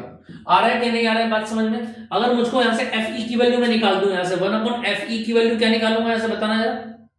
अगर मैं बोलूं यहां से, देखना जरा, 1 अपॉन यू कितना आ जाएगा बोलो, d उधर चला गया, 1 upon D plus 1 upon F ई आ गया। अगर मैं यहां से d कॉमन ले लूं तो क्या बन जाएगा बताना जरा। अगर मैं यहां से d कॉमन ले लूं, d ना लेकर के एक काम करो 1 बाय d ले लो, 1 बाय d कॉमन ले लो तो 1 प्लस और d अपॉन एफ ई आ गया कि नहीं आ गया, समझ में आ रही है कि नहीं आ रही है बात समझ में? चलो ये वैल्यू किसकी निकाली है मैंने, बताना जरा। ये वैल्यू निकाली है 1 अपॉन यूई की, लेकिन यूई का तो इनसे कोई मेल खा ही नहीं रहा है। अरे खा रहा है भैया, ध्यान दो, बिकॉज चूंकि यूई कहां है बोलो जरा, ये ना यूई, क्या ये यूई एफ ई के बराबर है कि नहीं है, बताना जरा, बताओ भाई यूई एफ ई के बराबर है कि नहीं है। तो यूई की जगह आप एफ ई भी लिख सकते हैं, इसका मतलब ये 1 अपॉन यूई जो है वो किसकी वैल्यू हो गई है, 1 अपॉन एफ ई की वैल्यू हो गई है ना। और देखो जरा, अगर मैं बोलूं m बराबर माइनस के एफ अपॉन, अब देखो 1 अपॉन एफ ई बचा यहां पर, 1 अपॉन एफ ई, और 1 अपॉन एफ ई की वैल्यू कितनी है बोलो, 1 upon D, 1 plus D upon F ई। कैसन बात, समझ में आया कि नहीं आया, बताना भैया जरा, तुमको एकदम बिंदास समझ में आ रहा है कि नहीं आ रहा है? जब प्रतिबिंब अंतिम प्रतिबिंब स्पष्ट दृष्टि की न्यूनतम दूरी डी पर बने तब आपका फॉर्मूला होना चाहिए, क्या बोलेंगे आप लोग भाई, लोग m बराबर माइनस के F upon D 1 plus D upon F E. Is that clear, नहीं क्लियर, जल्दी बताएं जरा, समझ में आ रहा है कि नहीं आ रहा है? अब अगर मैं बोलूं अंतिम प्रतिबिंब सेकंड केस क्या बनेगा इसका, देखो जरा, सेकंड केस भी मैं आपको बता देता हूं। चलो जी, जब अंतिम प्रतिबिंब कहां पर बने, अनंत पर बने। अब अनंत पर बनने वाले प्रतिबिंब का फोकस दूरी से खास रिश्ता है, समझ में आ रही है कि नहीं आ रही बात समझ में? यानी कहने का मतलब ये है कि u बराबर क्या है, माइनस के यू ही है, और v बराबर क्या है, अनंत है।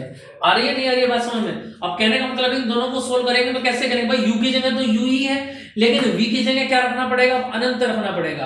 अब अनंत रखने का मतलब क्या होगा बताना जरा, 1 अपॉन एफ बराबर 1 upon F E, 1 upon V minus के 1 अपॉन यू ई, तो यू ई तो प्लस हो गया और v कितना हो गया, अनंत हो गया। इसका मतलब एफ ई बराबर किसके आ गया बोलो, यू ई के बराबर आ गया कि नहीं आ गया? तो इसका मतलब ये कोई फर्क पड़ता ही नहीं है, कोई फर्क पैदा ही नहीं है, एफ अपॉन एफ ई ठीक है कि नहीं है, बताना जल्दी जरा, समझ में आ रहा है नहीं आ रहा है बताना भैया लोग। m बराबर क्या हो जाएगा माइनस के एफ अपॉन एफ ई। इतनी बात आपको समझ में आ रही है कि नहीं आ रही है, जल्दी बताएं जरा, क्लियर है इतनी बात या नहीं, जल्दी से देखें जरा। ये डायग्राम एक खूबसूरत डायग्राम आपको दिखाई दे रहा है और बेहतरीन सवालों में से एक मैंने आपको ये क्वेश्चन कराया है, ठीक है। एग्जाम्स में क्वेश्चन पूछे जाते हैं भैया, ध्यान रखना इन क्वेश्चंस का, ठीक है ना। चलिए नेक्स्ट क्वेश्चन पर आते हैं अपने। अगर मैं आगे की बात करूं, इतना समझ में आ गया होगा, चलो नेक्स्ट क्वेश्चन पर चलते हैं। फिफ्थ का डे हो गया।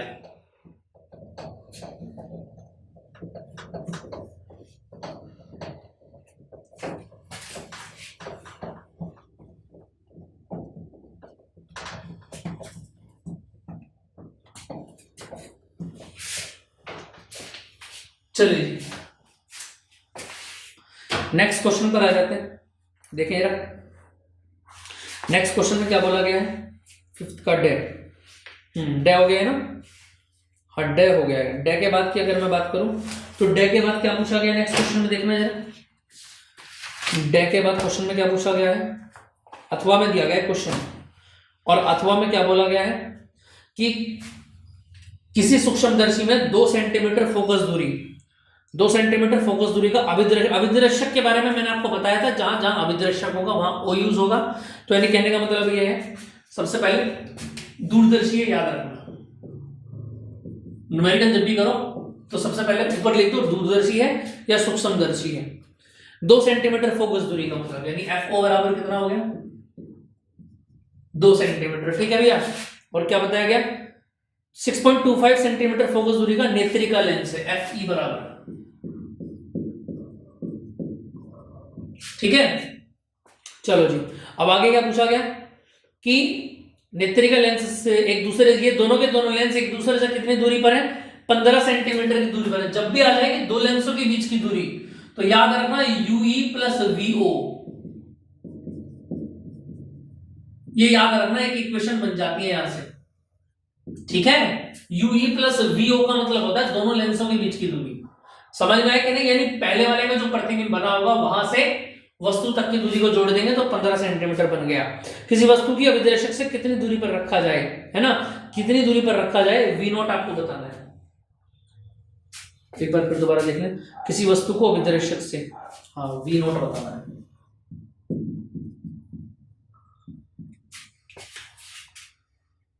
कि स्पष्ट दृष्टि की न्यूनतम दूरी 25 सेंटीमीटर पर बने, 25 सेंटीमीटर पर बने। इसके लिए आवर्धन क्षमता भी याद कीजिए, एम में निकालना है, चलो भैया सारा ही निकालना है। चलो कोई बात नहीं, घबराने वाली कोई बात नहीं है।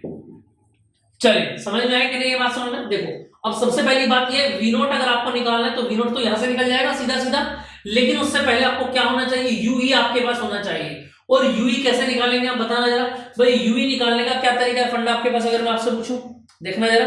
अंतिम प्रतिबिंब कहां पर बताया 25 सेंटीमीटर पर बताया कि नहीं बताया, अंतिम प्रतिबिंब कहां पर बताया, अंतिम प्रतिबिंब बोलो 25 सेंटीमीटर पर, यानी वीई बराबर कितना हो जाएगा माइनस के 25 सेंटीमीटर। हो सकता है कि नहीं हो सकता है बताना जरा। और एफ ई कितना दिया है ऊपर से बोलो 25 सेंटीमीटर। भाई यहां से मैं यूई निकाल सकता हूं कि नहीं निकाल सकता हूं बताना जरा। अगर मैं यहां से बोलूं आपको 1/एफ ई बराबर 1/f बराबर 1/v माइनस के 1/u, ये ई में है सारे, समझ में आई बात। तो आपको क्या निकालना है यूई निकालना है, तो ये प्लस में आ जाएगा इधर, माइनस का एफ ई आ जाएगा। तो देखो जरा यूई कितना है ऊपर से बोलो, यूई तो चाहिए भाई, कहां चल रहा है दिमाग। वी बोलो कितना है माइनस के 25 और एफ ई कितना बोलो 6.25। समझ में आई बात। पॉइंट हटाएंगे तो ऊपर 00 आ जाएगा,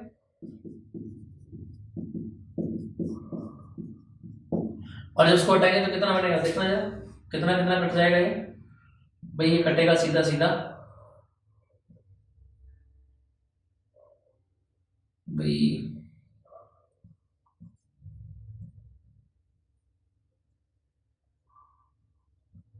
है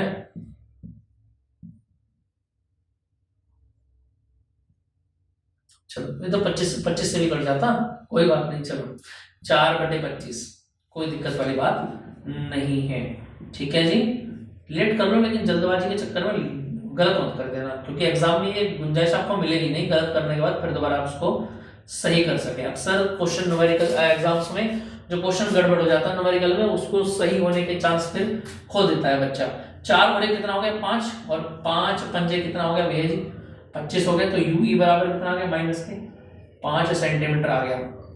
ये किसकी वैल्यू आ गई आपके पास, यूई की वैल्यू आ गई है ना। और इस यूई की वैल्यू को अगर आप ऊपर रखेंगे तो कितना आ जाएगा बोलो जी, चपक चपक प्लस वीओ बराबर 15 सेंटीमीटर, यानी कि वीओ बराबर 15 प्लस 5 कितना हो जाएगा बोलो भैया, 15 और 5 20 सेंटीमीटर। आया कि नहीं आया समझ में, अरे आया कि नहीं आया समझ में, 20 सेंटीमीटर आया कि नहीं आया, इतनी बात समझ में आ रही है कि नहीं आ रही है बात समझ में, यहां तक कोई दिक्कत किसी को, किसी तरह की कोई दिक्कत तो नहीं है। 20 सेंटीमीटर इससे दुगना कैसे आ गया, इससे दुगना तो नहीं आना चाहिए। अच्छा हाँ देखो सुनो ध्यान से, एक बात यहाँ पर गड़बड़ी हो गई क्या, देखो यूई कितना है आपके पास माइनस के 5 आया ना, यूई कितना है बच्चा लोग आपके पास माइनस के 5 है। अब देखो ये जो यू की वैल्यू 5 आ रही है, डिस्टेंस तो कभी माइनस में होती नहीं है, ये माइनस केवल यहाँ पर ये दिखा रहा है कि ये उल्टी दिशा में जा रहा है, ये केवल डायरेक्शन को दिखाएगा। यानी जब आप इसको लिख देंगे आप यहाँ पर चिन्ह छोड़ने पर, जब आप यू की वैल्यू को रखेंगे तो चिन्ह को हटा देंगे, यहाँ पर प्लस की वैल्यू रखेंगे है ना, और जब इधर आएगा तो कैसा हो जाएगा माइनस का हो जाएगा। अब सही है 10 सेंटीमीटर। और क्या पूछा गया था इसमें, देखना जल्दी से देखना यार, और क्या पूछा गया था इसमें, पूछा गया था आपसे m निकालना है ना, तो m कैसे निकलेगा बोलो,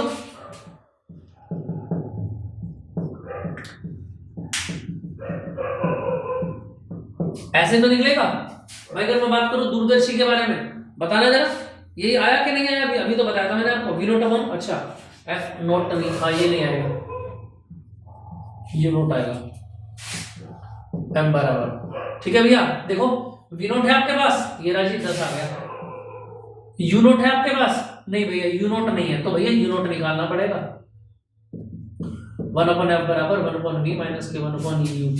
समझ रहे हैं लेकिन समझ रहे हैं, पहले जो आपसे पूछा गया है उसका फॉर्मूला लिख दो, फिर उसमें क्या नहीं है उसको निकालो। जैसे यहां पर मैंने देखा 1 प्लस डी दे रखा है 25 और एफ ई डी आपके पास है कितना 6.25, क्या नहीं था मेरे पास, यू नोट नहीं था, तो मुझे समझ में आ गया मुझको यू नोट निकालना पड़ेगा।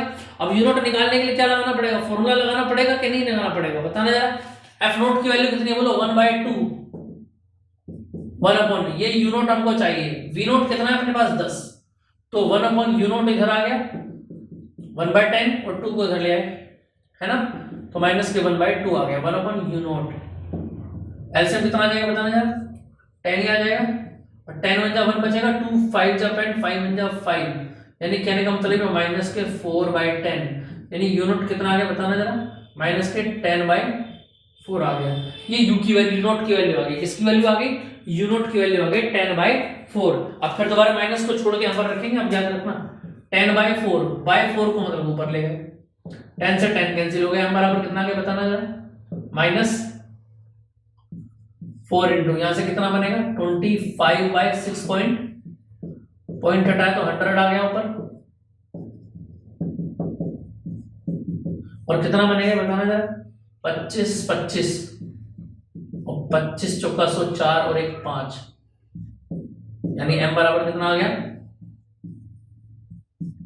माइनस के 20 आ गया। क्या आ गया कि नहीं आ गया बताना जरा, इतनी बात क्लियर हो रही है, समझ में आ गई बात। चलो नेक्स्ट क्वेश्चन में चलते हैं तेजी के साथ, ये समझ में आ गया होगा ठीक। एक बार फिर दोबारा देख लेंगे, अगर किसी को कोई डाउट होगा, इस तरह भी अगर कोई डाउट हो तो आप उसको कमेंट में शेयर कर सकते हैं, ठीक है भैया, ग्रुप बना रखा है वहां पर भी उसके सॉल्यूशन मिल जाएंगे। चलो नेक्स्ट पर आते हैं, देखो जी क्या बोला गया नेक्स्ट क्वेश्चन में। अगर मैं बात करूं अगले क्वेश्चन में पूछा गया है 6 क्वेश्चन, प्रकाश के ध्रुवण से क्या तात्पर्य है, ये सिलेबस में है नहीं हमारे है ना, तो उसको करने का कोई लाभ है नहीं।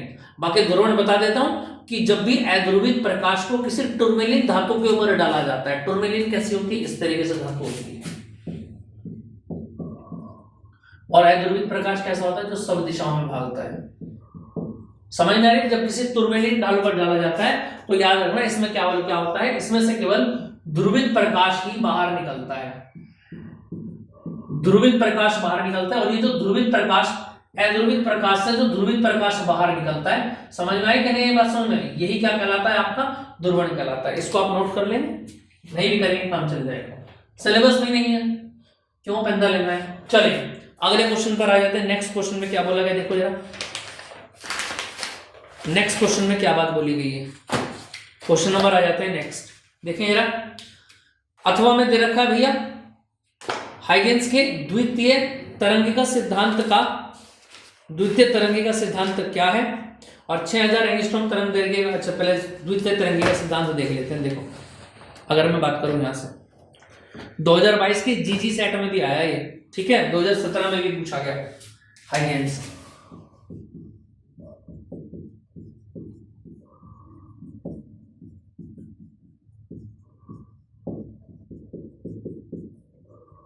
द्वितीय तरंगिका सिद्धांत, तो द्वितीय तरंगिका सिद्धांत होता क्या? देखो हाइगेंस ने एक बात बताई क्या, कि हाइगेंस ने बताया कि जो प्रकाश है ना भैया, हाइगेंस ने बताया कि प्रकाश जो है वो तरंग है। प्रकाश एक तरंग है।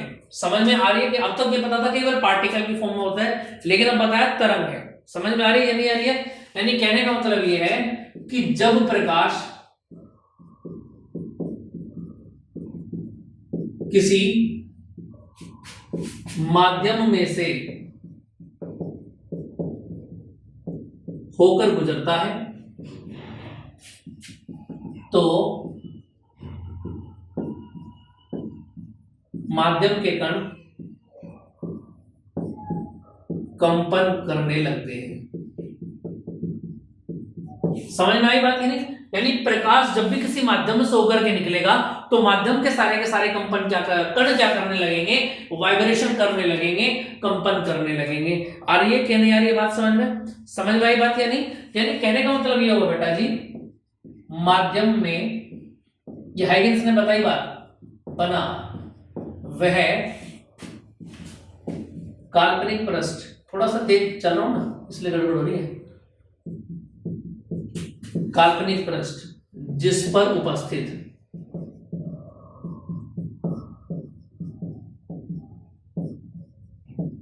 प्रत्येक कण कंपन करने लगता है, क्या कहलाता है? तरंगाग्र कहलाता है, जिसको हिंदी में अंग्रेजी में बोलते हैं वेव फ्रंट, और हिंदी में क्या बोलते हैं इसको? तरंगाग्र बोलते हैं। यानी कहने का मतलब ये कि कोई प्रकाश स्रोत है और इस प्रकाश स्रोत से कोई भी किरणें निकल रही हैं। समझ में आ रही है कि नहीं आ रही बात? तो सामने की उपस्थित जो तरंगे हैं उन पर उपस्थित जितने भी कण हैं, मान लिया ए बी सी डी, इस तरीके से ये सारे के सारे कण कंपन करने लगेंगे। और याद रखना ये सारे के सारे कण क्या काम करते हैं? ये V इंटू टी त्रिज्या, V इंटू टी त्रिज्या से क्या बनाते हैं? वृत्त बनाते हैं। क्या बनाते हैं? वृत्त बनाते हैं V इंटू टी त्रिज्या से। यानी कहने का मतलब ये है कि इसका एक वृत्त ये बन गया। समझ में आया कि नहीं बात? समझ, उसी त्रिज्या का वृत्त ये बन गया, फिर ये बन गया, फिर ये बन गया, फिर ये बन गया, फिर ये बन गया, फिर ये बन गया, फिर ये बन गया, फिर ये बन गया। समझ में आई बात? अब इसके आउटर पॉइंट पर एक एक पॉइंट और क्लिक हो जाता है, यही पॉइंट चल करके ऐसा लगता है कि आ गया हो। आई बात समझ में? और आगे आने के बाद ये सारे के सारे कण क्या होते हैं? आपस में मिल जाते हैं। जैसे ही ये सारे के सारे कण आगे मिलते हैं, ए से लेके जेड तक के, ये तुरंत नया तरंगाग्र बन जाता है ए डैश जेड डैश, जिसको हम द्वितीय तरंगिका सिद्धांत भी बोलते हैं या द्वितीय तरंगाग्र भी बोला जाता है। आई बात समझ में आने? क्लियर है इतनी बात? ये समझ में आ रहा है आप लोगों को? कोई दिक्कत तो नहीं है इसमें? तो यही आपका क्या होता है? हाइगेंस का तरंगिका सिद्धांत होता है। ठीक है जी, चलिए इसके पार्ट में कुछ क्वेश्चंस और दे रखा है, इसमें देखना जरा क्या क्या क्वेश्चन बोल रखा है, इसको भी देख लेते हैं एक बार। बोल रखा है कि 6000 एंगस्ट्रॉम तरंग दैर्घ्य का एक वर्णीय प्रकाश, 6000 यानी 6 × 10⁻⁻7 में इसको बोल सकता हूं। ऐसे क्वेश्चन आते हैं नॉर्मली, थ्योरी और न्यूमेरिकल प्लस साथ में। और अपवर्तनांक कितना दे रखा है? n बराबर 1.5 दे रखा है। ठीक है जी, चलो इसमें पूछा गया क्या? कांच की सतह पर आपतित होता है इनमें से प्रत्येक की तरंग दैर्घ्य एवं चाल ज्ञात कीजिए। एक तो तरंग दैर्घ्य निकालनी है और एक चाल निकालनी है। ठीक है भैया, समझ में आएगा। सबसे पहले बताया गया अपवर्तित प्रकाश में,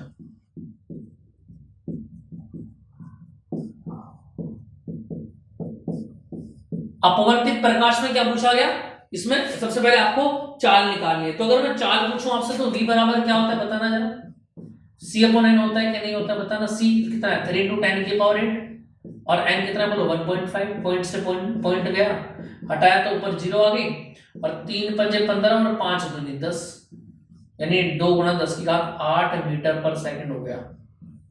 आया समझ में कि नहीं आया भैया, समझ में आ रही है कि नहीं आ रही बात समझ में। और अगर मैं तरंग दैर्घ्य निकालूं तो लैम्डा डैश बराबर क्या होता है, λ/n होता है। लैम्डा बोलो कितना दे रखा है ऊपर से, 6 × 10⁻⁷ होता है और 1.5 होता है। ठीक है, पॉइंट हटाया तो ऊपर कितना आ गया 10 आ गया, 3 दूनी 6 और 3 पंजे 15 और 5 दूनी 10 तो 2 दूनी 4। अभी मत देख लेना कि कहां से गुणा भाग हो रही है, तुमको कैलकुलेशन तब आएगी जब आप प्रैक्टिस करेंगे। समझ में आई कि नहीं है बात समझ में। तो v इतना आ गया और लैम्डा डैश कितना आ गया 4 × 10⁻⁷ आ गया है ना, मीटर आ गया। ठीक है, समझ में आई बात। दूसरे पार्ट में क्या बोला गया कि परावर्तित प्रकाश है, समझ में आई कि नहीं है, परावर्तित प्रकाश है।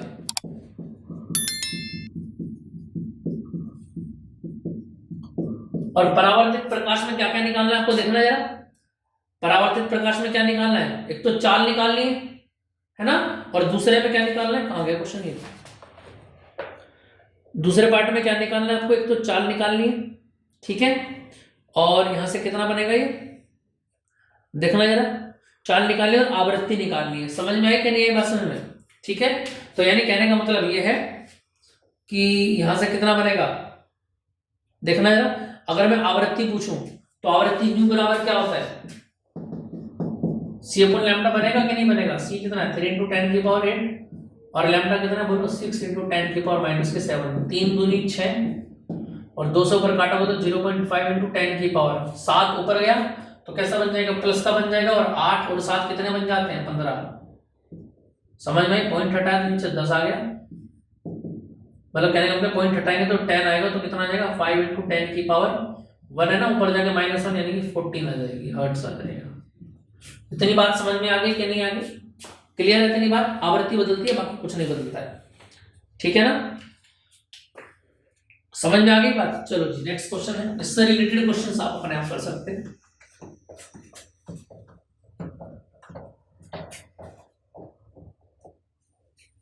यहां तक कोई दिक्कत किसी को, चले नेक्स्ट क्वेश्चन पर आते हैं। देखिए जरा नेक्स्ट क्वेश्चन,